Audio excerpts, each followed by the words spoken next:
இதழில் கதை எழுதும் நேரமிது, இன்பங்கள் அழைக்குது மனதில் சுகம் மலரும் மாலை இது, மான்விழி மயங்குது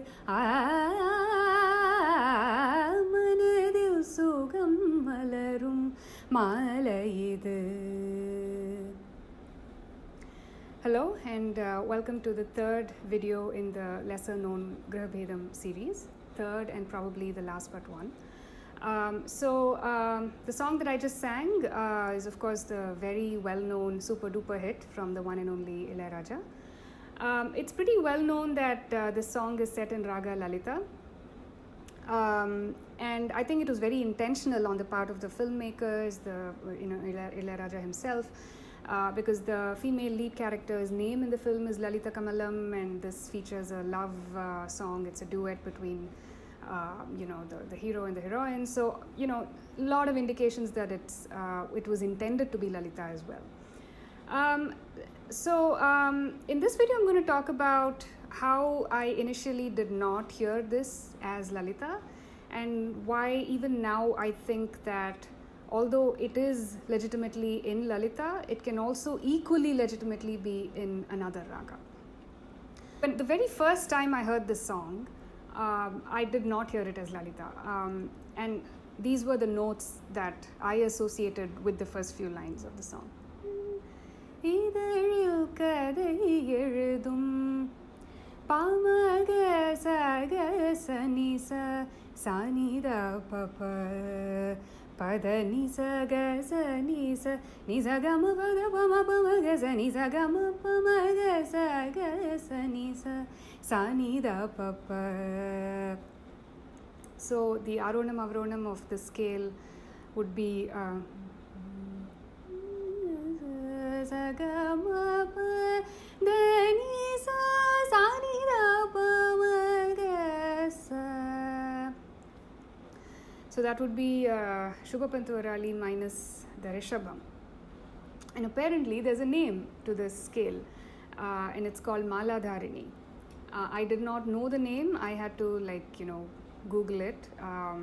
The name doesn't matter, but I just want to use a name because it's easier and less cumbersome than every time referring to it as Shubhapantuvarali minus Re. So anyway, so apparently this is called Maladharini, and so you could also say that it is Simendra Madhyamam minus Re, because the only difference between Shubhapantuvarali and Simendra Madhyamam is the Rishabham.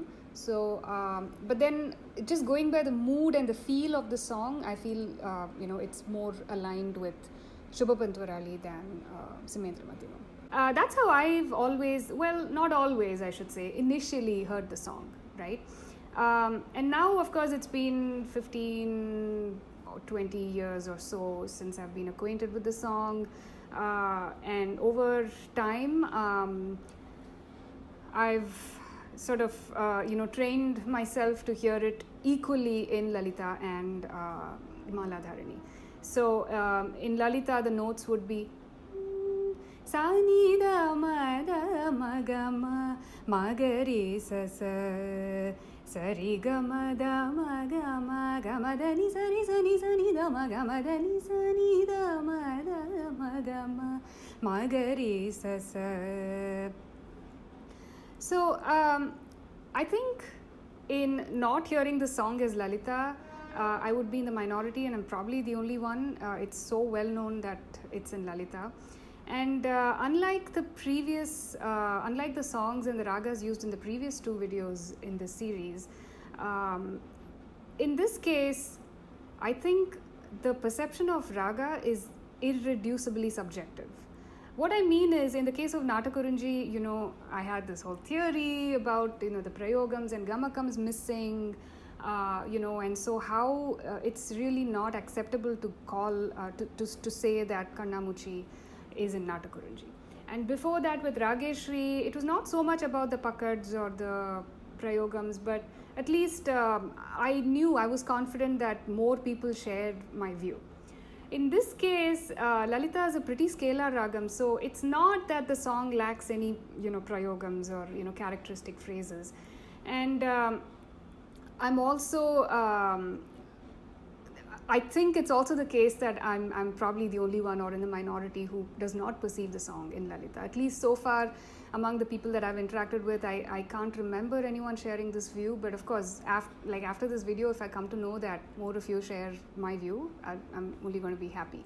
But anyway, going back to the point, this song, I think whether you perceive it to be in Lalitha or Maladharini is irreducibly subjective. I don't think there's any principled basis for perceiving it in one or the other raga. In fact, I've in the previous videos I've talked about how the background instruments, give you a clue, right? The landing notes of a background violin or whatever instrument it may be give you a clue as to where to place the sa, right? It could also sometimes be the percussion instruments, or even in the vocal the vocal lines of the song. The landing notes are often a good indication of where the mind naturally places the sa. Now, in this song, I just realized in retrospect that all that falls flat, because the way the song begins, the bells, if you remember, Ilayaraja is literally telling us where the sa is, right? The bells play sa in three octaves. So let's just play it briefly.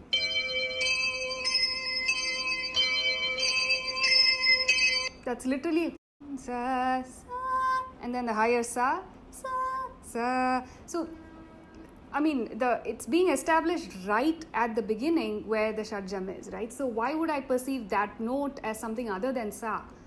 I don't know. I don't have a reason. And if you take that first line again, Idazhil Kadhai Ezhudhum Neramidu. The first, or rather the most prominent sustained landing note there is the one associated with right? So if landing notes are supposed to be a good indication of where you place your shadjam, then I should take that as my shadjam, right? And that would yield Lalitha. Sa, sa, ri, ga, ma, da, ma, ga, ma, ga, ma, da, ni, sa, ni, sa, ni, sa, ni, da, ma, ga, ma, da, ni, right? But I don't place my shadjam there. So much for, all the fuss about landing notes. I mean, I could argue that so the dum, so there's a brief stopping. So I take that as my sa. But then that's quite short compared to the other compared to that note where they really hold it for much longer. So I don't know. I mean, if you tell me that based on all these indications, the initial bells and the landing notes, it is actually Lalitha and you're wrong, I just have to say okay, but it's not like the song follows the grammar of Lalitha and it doesn't follow the grammar of Maladharini or something like that, right? So unlike a raga like Natakurunji, I still think that it's more fluid here and there's more room for interpretation here. But yeah, I mean, it's an open argument, I guess. I also want to play this bit that comes in the background score of the film. It comes in multiple sequences. There's a sad ring to it in the scene where their wedding gets called off, and also before that, when he goes chasing after her, it comes in a more in upbeat way, but the basic tune is the same. So here's the background score.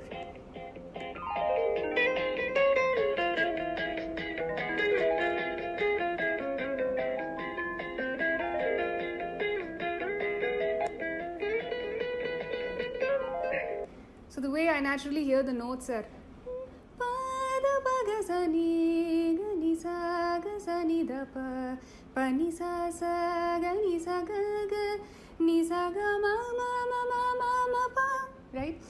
But of course, this is again meant to be in Lalitha. So in Lalitha, the notes would be sa re sa ni da ma da ga ma ga ri sa sa ga ma ma da ga ma da da ga ma da ni ni ni ni So yeah, and it's just I have no explanation as to why I don't hear it naturally as the Lalitha notes. I don't know if someone has a theory as to why one might perceive it as one or the other raga. I'd be very happy to hear. But yeah, so this is why I wanted to include this in the lesser known Gruhabhedams series, because unlike some other famous songs, like the song Neepadi Nanpadi Kanne from the film Keladi Kanmani, it's pretty well known. Like if you look at these internet discussion forums, dating back from the mid 90s or early 2000s, you'll see that people acknowledge that it can equally well be in Chakravagam or in Sarasangi. So Chakravagam and Sarasangi, it's relatively more well known that they are Gruhabhedams of each other, and that particular song, people have had extensive discussions about it.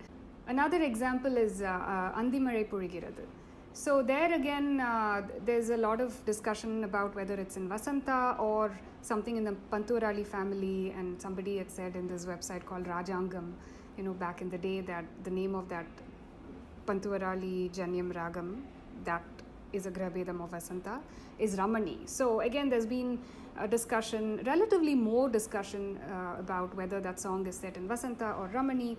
But when it comes to this particular song, I think it's pretty unanimous that it's in Lalitha. So I just wanted to share with you a few of my thoughts about why it could be in this other scale as well. And there's something really interesting that happens towards the end of this song. SPB sings this extra sangati, right, or variation. The way it sounds and the way it's come out, I'm pretty sure it was something that he came up with on the spot, and Ilayaraja probably liked it and they kept it. But he sings a so-called Anya Swaram or a note that doesn't belong to the scale. So I want to play it and then I'll say something about it.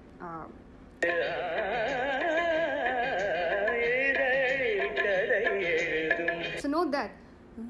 Idazhil Kadhai Ezhudhum. What is a note for that? If you detect that extra note, what is that note? That's the scale, right? If you take the song to be in Lalitha. So in that Shruti, the notes would be Re Re Ra Ma Ra Ma Ga Ma Ma. That is that Pratimadhimam there. So because I hear it in this other Shruti naturally, it gives me a Shubha Pantuvarali feel there. And I'm very curious to know if somebody else gets that Shubha Pantuvarali flavor there. That's because that extra note, that Pratimadhimam in the Lalitha Shruti, is actually the Rishabham in the other Maladharani Shruti. And as I said, Maladharani is just Shubha Pantuvarali minus Re. And here SPB is filling that gap and giving that Rishabham. So it actually becomes a glimpse of Shubha Pantuvarali there. So the Re Re Ra Ma Ra Ma Ga Ma in the Lalitha Shruti becomes, in the other Shruti, Da da ga re ga sa ni sa re ga re sa re da. That's just gives a very strong Shubha Pantuvarali feel, right? So, but anyway, I'm not using that particular portion of the song to justify my perceiving the song to be in Maladharani, because that comes at the very, very end. It comes at the tail end of the song, and well before the song gets to that point, I've already decided that it's Maladharani. So, but anyway, it's just an interesting twist that you get in the end that probably kind of supports my view that it could also very well be in Maladharani or something in the Shubha Pantuvarali region. So that's it for this video. I'll see you in probably the last video of the series next month. Thanks for watching.